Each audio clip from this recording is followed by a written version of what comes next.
सुंदर वन जंगल में डोली चिड़िया अपने पति मोनू के साथ रहा करती थी। उसकी एक छोटी सी बच्ची थी, गुड़िया। पर कुछ ही दिनों में मोनू चिड़ा ने डोली चिड़िया को छोड़ दिया और दूसरी शादी कर ली और वह वहाँ से दूसरे जंगल में चला गया। तब से गुड़िया की सारी जिम्मेदारी डोली चिड़िया पर आ गई। वह जैसे तैसे अपना और अपनी बेटी का पेट पाल रही थी। तभी एक दिन गज्जू साहूकार टूनी के घर आता है। अंदर कोई है? डोली बाहर आती है। हाँ बोलिए साहूकार जी, क्या काम है आपको? डोली, मोनू चिड़े के बारे में सूचना मिली, तभी मैं यहाँ पर आया हूँ।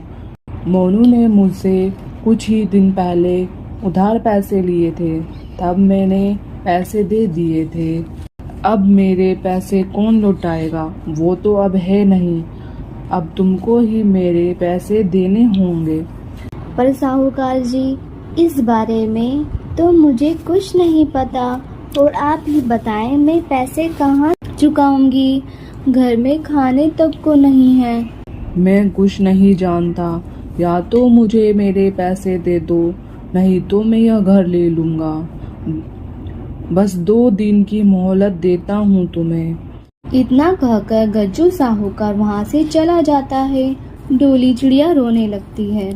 हे भगवान, अब यह कौन सी मुसीबत है? पहले ही एक इतना बड़ा घाव था और अब यह। तुझे क्या हम गरीबों पर रहम नहीं आता? अब मैं 2 दिन में साहूकार के पैसे कैसे दूंगी? माँ, आप कालू अंकल से मदद मांग लो, क्या पता वह हमारी कुछ मदद कर दे। फिर वह कालू कौवे के घर जाती है। डोली, इधर कैसे आना हुआ? कालू भैया, आपको तो सब पता ही है। अब एक मुसीबत और आ गई है। मोनू ने साहूकार से कुछ पैसे ले लिए हैं। वह 2 दिन बाद नहीं लौटाए तो वह हमें इस घर से निकाल देगा। मैं अपनी बच्ची को लेकर कहाँ जाऊंगी? इसमें मैं भी तुम्हारी कोई मदद नहीं कर सकता। तुम्हें मैं पैसे दे दूंगा तो तुम मेरे पैसे कैसे लौटाओगी? मुझे नहीं देने तुम्हें कोई पैसे वैसे। यहाँ से चली जाओ। इतना कहकर कालू कौवा घर में चला जाता है। 2 दिन बीत जाते हैं। साहूकार घर आता है। पैसे न होने की वजह से वह घर साहूकार ले लेता है और उन्हें घर से बाहर निकाल देता है। फिर वह माँ बेटी वहाँ से चली जाती हैं। उड़ते उड़ते किसी सुरक्षित जगह की तलाश करती हैं, पर उन्होंने कई दिनों से कुछ नहीं खाया था, जिसकी वजह से वह कमजोर हो गई थीं। तभी एक जगह बैठ जाती हैं। बेटा गुड़िया, मुझे बहुत प्यास लगी है, कहीं से पानी ले आओ। गुड़िया पानी की तलाश में वहाँ से आगे जाती है। उसे पास ही में एक तालाब दिखाई देता है। वह वहाँ से पानी लेकर अपनी माँ को पिलाती है।